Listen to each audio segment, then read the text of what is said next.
ایک شخص مجھے ملازم نے بتایا کہ باہر کھڑا ہے، آپ سے ملنا چاہتا ہے۔ میں باہر نکلا تو ایک پٹھان بھائی تھے اور 50+ تھے، ٹھیک، نیئر ٹو 60 تھے، سفید داڑھی تھی ان کی۔ تو وہ کہنے لگے جی میں 3 چلے لگانے گیا تھا تو میری واپسی ہو رہی ہے، تو آپ سے دعا کروانے آیا ہوں۔ میں نے کہا کہاں کے ہو؟ کہا جی میں مردان کا ہوں اور میرے اوپر بہت قرضہ ہے، آپ دعا فرما دیں۔ تو میں نے پوچھا کتنا قرضہ ہے؟ کہنے لگا 1 کروڑ روپیہ ہے۔ تو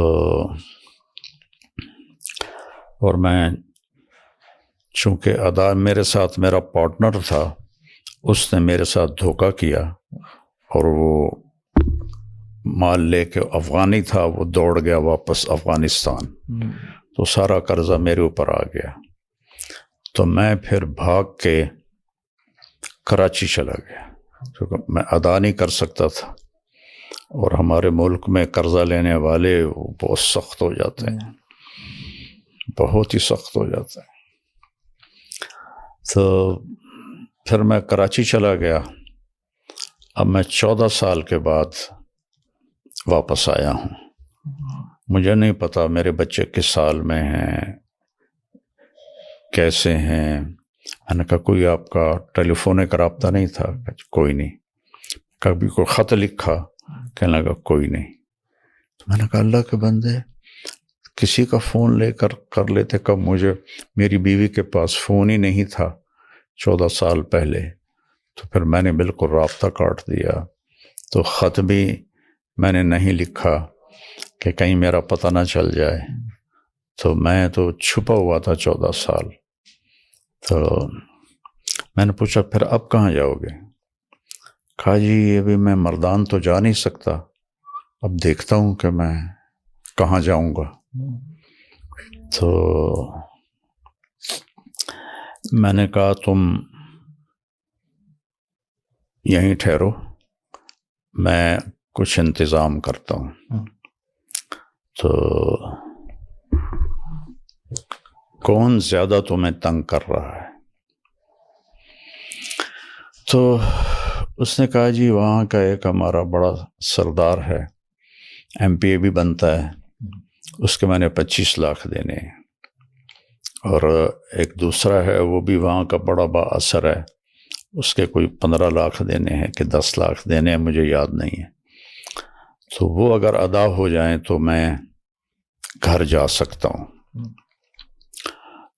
تو میں نے پھر کہیں سے، چونکہ وہ MP تھے تو مردان میں میرے جاننے والے تھے، تو میں نے وہاں سے ان کا فون نمبر لے کر ان سے رابطہ کیا۔ مجھے وہ جانتے تھے نام سے۔ جی میں نے کہا جی اس کے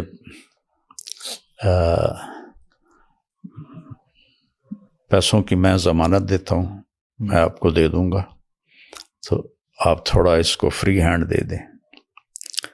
اس نے کہا جی ٹھیک۔ تو پھر میں نے اس کے گھر کا پتہ کروایا، تو ایک ساتھی سے، تبلیغی دوست ہر جگہ جی ہر جگہ ہوتے ہیں، نیٹ ورک پوری دنیا میں ہے، بالکل۔ تو وہ ان کے گھر تک پہنچا، ان کی بیوی سے میری بات ہوئی، سلمہ نام تھا اس کا، اس کا نام تھا منظر خان۔ منظر خان، ٹھیک۔ تو میں نے اس سے فون پہ بات کی، میں نے اس سے پوچھا آپ کے خاوند کدھر ہیں؟ کہا جی کچھ پتہ نہیں کدھر ہے۔ کتنے سال ہو گئے ہیں؟ کہا 14 سال ہو گئے ہیں، اور قرضے والوں نے ہمیں بہت ذلیل کیا ہے، لیکن ہم غریب لوگ ہیں، ہم کچھ بھی نہیں کر سکتے، بے عزت ہوتے رہتے ہیں۔ میں نے کہا آپ کے لیے نا میں فیصلہ، میں آپ لوگوں سے ملنا چاہتا ہوں۔ تو میں نے وہیں ایک ساتھی کے ذریعے گاڑی کا انتظام کروایا، ٹیکسی کروائی۔ ٹھیک ہے۔ میں نے کہا اس کو میرا نام بتانا ٹھیک ہے تو وہ تمہیں لے آئے گا، میں یہاں پیسے دے دوں گا. ٹھیک ہے. تو اس کی 2 بیٹیاں تھیں اور ایک بیٹا تھا جو قرض خواہوں نے پکڑا ہوا تھا. تو وہ تینوں آ گئیں. تو میں نے ان کو یہیں اسی لاؤنج میں بٹھایا. ٹھیک ہے. اور منظر خان پیچھے یہ ادھر پیچھے ایک کمرہ ہے جی وہاں رہ رہا تھا. ٹھیک ہے. تو میں نے اس کو اوپر بلایا. تو میں نے کہا آپ ان کو پہچانتے ہیں؟ تو اس کی تو چیخیں نکل گئیں دوڑ دوڑ. یعنی میں خود ایسے رونے لگا کہ میری اپنی حالت ایسی ہو گئی. تو اس اپنی چھوٹی بچی کو ایسے گلے سے لگا کے چیخیں ماری. نہ چھوٹی بیٹی نے پہچانا، نہ بڑی بیٹی نے پہچانا، نہ بیوی نے پہچانا کہ جب وہ گیا تھا جوان تھا، داڑھی نہیں تھی. اب اتنی بڑی داڑھی، وہ بھی سفید ہوگی. تو وہ جو اس کے گلے لگی ہوئی تھی، میں اس کا دیکھ رہا تھا چہرے کا تاثر، تو وہ گھبراہٹ تھی. اور اس کے لیے تو اجنبی لگ رہا ہوگا. اجنبی لگ رہا تھا نا. اور اس کی چیخیں نہیں ختم ہو رہی تھیں. تو اس کا ایک یہاں نشان تھا، کوئی زخم لگا تھا اسے یہاں، تو وہ ایک گہرا نشان تھا یہاں. اچھا. تو اس کی بیوی نے وہ نشان دیکھا تو پھر اس نے اسے پہچانا. تو میں نے انہیں پھر یہاں رکھا 2 دن. ایم پی اے صاحب کو میں نے پیسے ٹرانسفر کیے 25 لاکھ، اور دوسرے کو 10 لاکھ تھے یا 15 لاکھ تھے، وہ ٹرانسفر کیے.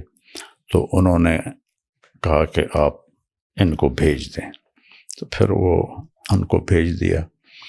پھر اس کو پتہ نہیں، مجھے یاد نہیں ہے چونکہ کافی پرانی بات ہے، کہ وہ جو بیٹے کو پکڑا ہوا تھا کتنے پیسوں میں تھا، وہ پیسے دیے، وہ انہیں چھوڑا. تو اس طرح اللہ نے اس پوری فیملی کو ملایا. اور ماشاءاللہ. پھر کچھ عرصے بعد وہ آیا کہ مولانا ایک آدمی ہے، اس کے میں نے 10 لاکھ دینے ہیں. تو وہ کہہ رہا ہے اگر تم نے پیسے نہ دیے تو ہم تمہارے بیٹے کو اٹھا لیں گے. تو میں نے اس وقت اس کو 5 لاکھ دے دیے. میں نے کہا یہ لے جاؤ، ادا کرو.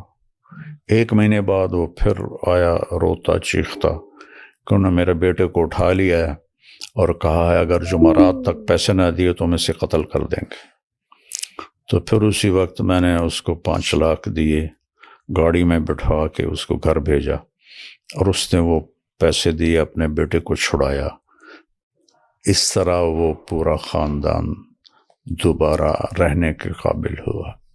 پھر ہم نے اس کو کافی عرصہ یہاں اپنے ادارے میں چوکیدار رکھ لیا. کافی عرصہ چوکیدار رہا. پھر وہ واپس چلا گیا. تو یہ جو ابھی میں نے اس کو 5 لاکھ دیے ہیں، یہ رمضان سے پہلے کی بات ہے. تو اس کا بیٹا اللہ کے فضل سے واپس آ گیا، اور وہ اپنے وہاں گھر میں ہوتا ہے. جب بھی وہ کوئی ضرورت کا اظہار کرتے ہیں میں ان کو بھیج دیتا ہوں.